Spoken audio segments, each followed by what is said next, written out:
queria participar desse debate que está instalado aqui no plenário, né, a partir da intervenção do vereador Renatinho e os apartes que recebeu do presidente Paulo Bagueira, do vereador João Gustavo, do vereador André Diniz. Discutir um pouco esse tema que tem como referência a entrevista publicada com o prefeito da cidade, do jornal O Dia, né? Eu queria dialogar com várias ideias, várias questões que aparecem nessa entrevista, né? Antes, porém, eu queria dizer que o Magaldi e Bagueira conhecem melhor do que eu, mas eu conheço um pouco, tenho até aprendido um pouco com eles, mas em julgamento de escola de samba, em julgamento de carnaval, né, dos grupos, né, diferentes escalões e tudo mais, grupo de acesso, grupo especial, em geral, para cada quesito avaliado, se dá a 3 ou 4 julgadores. Aliás, esse ano tivemos problemas, já falamos disso aqui, do problema da Cubana e tudo mais, do grupo de acesso, mas não é disso que eu quero falar, não. Quero pegar um exemplo, fazer uma analogia aqui. Então, às vezes, o quesito tal, mestre de estado e porta-bandeira, 3 jogadores, às vezes 4, dependendo da organização do certame. E muitas vezes o critério é tira a nota menor e as 2 restantes ou as 3 restantes são contadas para efeito de uma média. Então, às vezes são 3 jogadores, a nota menor não conta, então as 2 maiores fazem uma média. Então, são 4 jogadores, a nota menor não conta, as 3 restantes fazem uma média. Então, a escola teve 9 em mestre de porta-bandeira num jogador, teve 9,5, 9,5, 9,5, então tira o 9, que é menor, faz a média 3, 9,5, a nota final 9,5. Mas isso serve muitas vezes para julgamento de concurso de escola de samba. Isso, na minha opinião, não serve para julgamento de governo. Por que não serve para julgamento de governo? Porque, na verdade, não é possível apagar o passado. Absolutamente. Ao contrário. Acho que a história precisa ser, né, registrada, documentada, a memória das cidades, dos estados, do país, das suas administrações. Isso é importantíssimo. Isso é parte da nossa história, da nossa memória, da nossa cultura política. Isso não pode... Há que se preservar e há que se evitar o apagamento disso. Entretanto, a gente também não pode discutir o presente apenas tendo como referência o passado. Os eleitores não podem avaliar uma administração no presente desconsiderando-a e apenas levando em conta o que aconteceu no passado, recente ou remoto. Eu queria fazer esse debate a partir desse comentário e dessa reflexão, que li com muito interesse, até porque é um prefeito que se expõe muito pouco, se coloca muito pouco, frequenta muito pouco os ambientes da cidade, as atividades públicas, se intervém raramente. Então, quando se coloca numa entrevista, evidentemente que isso suscita o interesse do debate, até porque é o prefeito da cidade. Então, em primeiro lugar, eu queria, o André já fez a intervenção, eu queria dizer que na primeira mensagem que o prefeito mandou à Câmara, no início dessa legislatura, em 2009, ele já mandou uma mensagem dizendo que tinha herdado um rombo. Na época ele usava o outro. Não, na época ele não usou esse valor, não, usou o outro valor. Na mensagem de 2009, só procurar, ele alega ter recebido um rombo de 70 milhões de reais. O que é estranho, primeiro que isso não se comprovou na aprovação das contas do prefeito Godofredo Pinto no ano de 2008. Isso não se comprovou. Que se houvesse um rombo, evidentemente, esse rombo teria sido constatado, que não havia, teria sido constatado por Tribunal de Contas, inclusive por nós aqui, que aprovamos as contas do prefeito de 2008, se eu bem me lembro, por unanimidade. Se eu bem me lembro. Portanto, então o prefeito, ao assumir, veio com um argumento grave até, argumento grave, sem evidência. E mais estranho ainda, que mesmo tendo alegadamente recebido uma administração com rombo que não havia, ao contrário, o prefeito foi buscar apoio político no próprio Godofredo Pinto. Então, assim, isso não dá liga, porque os setores do PT, a quem o prefeito buscou foram setores, né, que estavam sob a liderança do Godofredo Pinto. Olha, o prefeito que tinha deixado o rombo, é ele que ele vai, isso não tem cabimento, não tem. Então, eu me lembro, nós assumimos aqui a tribuna, eu assumi, o André assumiu, o próprio Vitor na ocasião também assumiu, e fizemos de sair do debate, para limpar essa conversa para aqui, essa historiazinha para aqui, e nunca mais isso reapareceu, só agora. Então eu queria fazer primeiro essa reflexão. Em segundo lugar, queria dizer que ele mesmo menciona, e chamou muita atenção, presidente Fabiano, ele mesmo menciona que estava se preparando para pôr em prática o programa do governo, né, em março de 2010. Em março de 2010, então, assim, mas ele não foi eleito para começar a governar em 2009, e estava se preparando, segundo ele mesmo diz naquela entrevista, exceto se tem havido aqui algum erro do jornalista, mas ele diz que estava preparando para começar a implementar o seu programa em março de 2010. Então, de janeiro de 2009 a fevereiro de 2010, era o quê? Era o curso preparatório? Era o que era?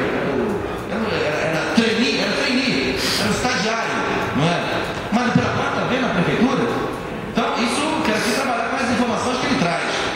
E aí, realmente, tem informações inverídicas. Na entrevista do prefeito, que eu quero aqui endossar, falou o Renatinho. Não é verdade que ele viabilizou 93 apartamentos para resolver o problema. Não é verdade. Esses apartamentos, toda a cidade sabe, toda a cidade sabe que são apartamentos que integram um programa de arrendamento residencial que o governo passado, governo do PT, conseguiu, com o apoio da Caixa Econômica Federal, financiamento para construir condomínios deste programa de arrendamento residencial em Santa Bárbara, no Caramujo, Martins Torres, em Vargem das Moças. E acho que me falta um aqui. Então esse condomínio não teve nada a ver com a iniciativa de Jorge Roberto Silveira. Absolutamente nada a ver. Ao contrário, gerou até uma confusão que os mutuários que estavam prestes a receber as chaves, não é, acabaram tendo que ser, enfim, até hoje, como não surgiu nenhuma outra iniciativa por parte destes governos de habitação popular ou de habitação qualquer que seja, então esses mutuários sequer tiveram assim, o ingresso nessa ou nenhuma outra unidade habitacional. Então, o condomínio de Vargem das Moças é um condomínio como outros, eu citei Santa Bárbara, Caramujo, Martins Torres, outros viabilizados pelo governo passado, não pelo governo Jorge, com o apoio da Caixa Econômica Federal no âmbito de um programa habitacional chamado Programa de Arrendamento Residencial PAR. Depois ele diz que agora ele vai entregar 180 unidades habitacionais perto da do Bom. Ele vai entregar? Mas ele não fez nada. É um investimento do governo do Estado, nas dependências da antiga garagem de Santo Antônio, e toda a cidade sabe disso também. Nada fez.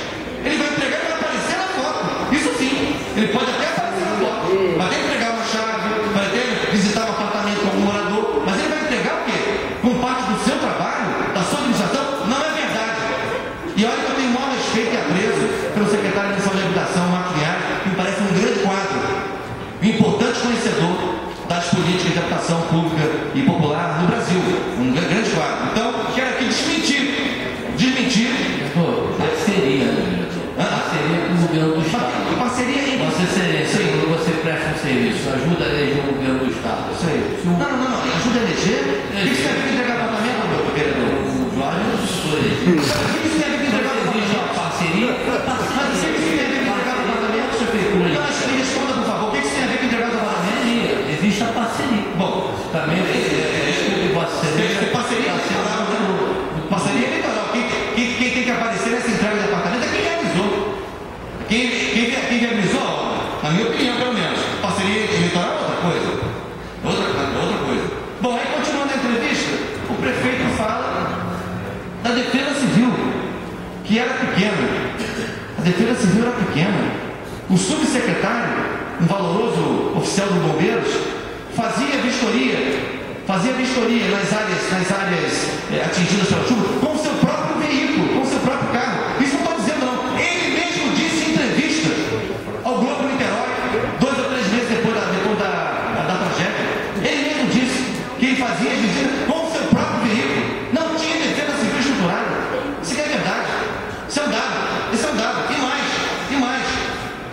Eu quero aqui dizer, e quero aqui defender o trabalho dos meus colegas, professor Elson Pereira e professora Regina Bienstein, professores da Universidade Federal Fluminense, que fizeram estudos importantes sobre a questão urbana em Niterói e apontaram 143 pontos com potencial de deslizamento. Eles não disseram qual que cairia, que não eram profetas, eles são pesquisadores, não são profetas, mas eles fizeram estudos que mostraram que havia na cidade, em 143 pontos diferentes, potencial de deslizamento. Não estou aqui dizendo que o prefeito sabia e ignorou, estou dizendo que havia estudos disponíveis na cidade. O presidente Palmagueira tem um relatório da Câmara Municipal de Niterói, um relatório de uma comissão especial que foi constituída no ano de 2003, eu acho, 2003 ou 2001, não me foge da memória agora, mas eu tenho um exemplo no meu gabinete, um estudo sobre o aterro sanitário do Morro do Céu, e que aponta vários problemas potenciais em relação àquela área. Então, se o prefeito sabia ou não sabia, eu não posso afirmar, mas havia documentação disponível na cidade, estudos disponíveis na cidade sobre o assunto. Ele pode não ter estudado, pode não ter se interessado, sua assessoria pode não ter informado, mas que havia, os estudos havia, eles existem, são palpáveis, eles estão documentados, estão em bibliotecas, estão em acervo, por aí, eu queria aqui dizer. E cito o nome dos professores, para quem quiser pesquisar. Regina Bienstein, do Instituto da Escola de Arquitetura da UF, e Elson Pereira, do Instituto de Geociências da UF. Queria também mencionar que o prefeito disse que, sim, afinal agora, vereador André Diniz, ele precisa agora se concentrar na administração. Não, eu acho que antes tarde do que nunca. Mas nós estamos em março de 2012. E o prefeito agora se deu conta, alguma coisa, um estalo, um insight, que, tem que me concentrar na administração. Março de 2012. Gente, ele foi eleito para um quadriênio. Vou concluir em breve, vereador, obrigado. Ele foi eleito para o quadriênio de 2009 a 2012. E agora quer dizer que afirma isso aqui, destacando o aspecto positivo. Ele se deu conta de que precisa se concentrar na administração. Insisto, antes tarde do que nunca. Mas há 9 meses do final do seu governo e há 4 meses do início da campanha eleitoral, ele agora se deu conta que precisa, não pode perder o foco. Isso é fato, Depois o prefeito afirma, aí a pergunta da jornalista, me desculpa, mas a pergunta do jornalista, eu confesso que eu não entendi. A pergunta é a seguinte, eu vou ler a pergunta, para não ter dúvida aqui. O jornalista pergunta ao prefeito, se referindo às eleições de 2012, caso ele venha disputadas.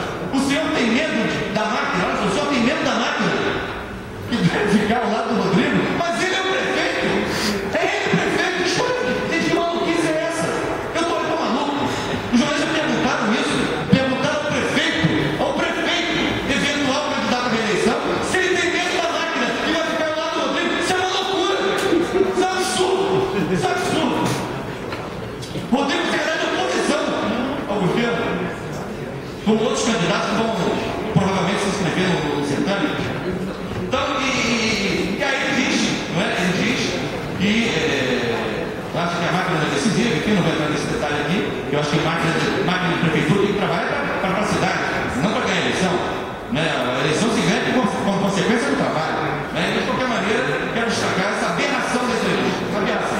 Depois, ele diz, preciso ler a entrevista, porque isso está documentado, eu estou aqui trazendo para a plenária que é muito relevante, são as palavras do nosso prefeito da cidade, que queiramos ou não, eleito, legitimamente eleito, que governa na cidade até 31 de dezembro, e já está bom demais. Enfim, então, eu queria dizer o seguinte, ele avisa que sobre os postos de segurança não conseguiu equacionar o problema, porque parece que os condomínios, nas ruas, que fecham, que se transformam em condomínios fechados, teriam como contrapartida, já que é uma situação não muito clara. Então, eu quero dizer o seguinte, pode ou não pode?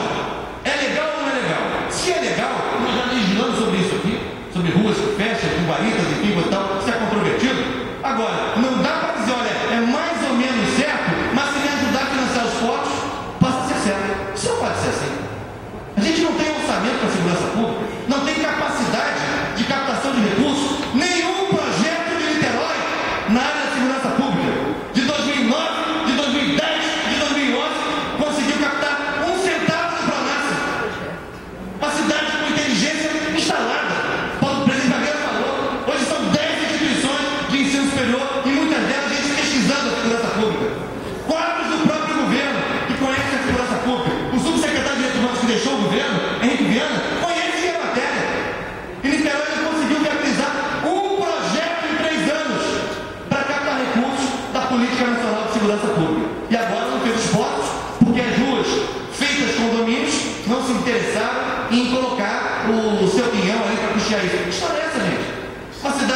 que não mendiga orçamento. Vou concluir, presidente, desculpa, vou concluir aqui.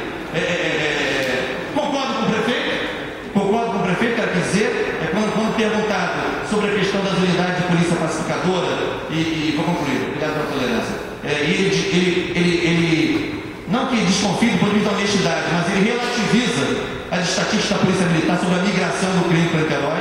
Ele acha que, apesar das estatísticas da Polícia Militar não confirmarem isso, ele desconfia que haja migração. Eu concordo com ele. Eu acho que esse é um fenômeno que está acontecendo.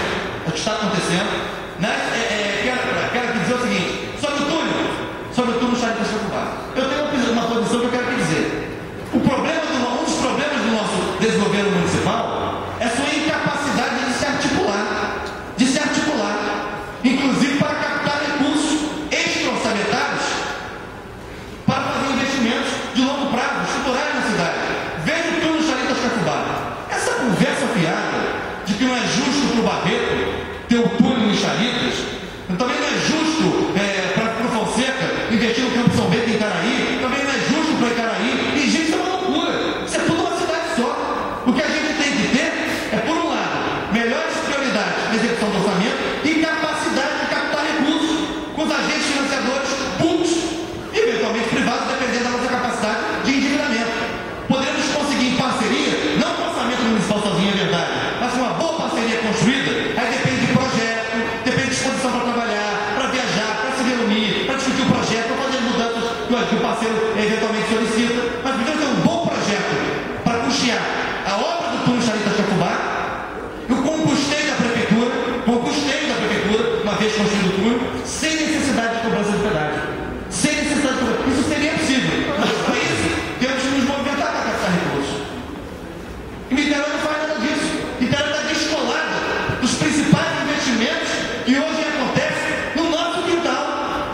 Não perde no nosso quintal. Os grandes jogos vão acontecer no nosso quintal. E Niterói não está se movimentando, não está inserida nesse circuito positivo de investimentos. Muito investimento está chegando no Rio de Janeiro. E Niterói está fora desse circuito. E está fora por quê? Niterói mal consegue hoje, através da prefeitura,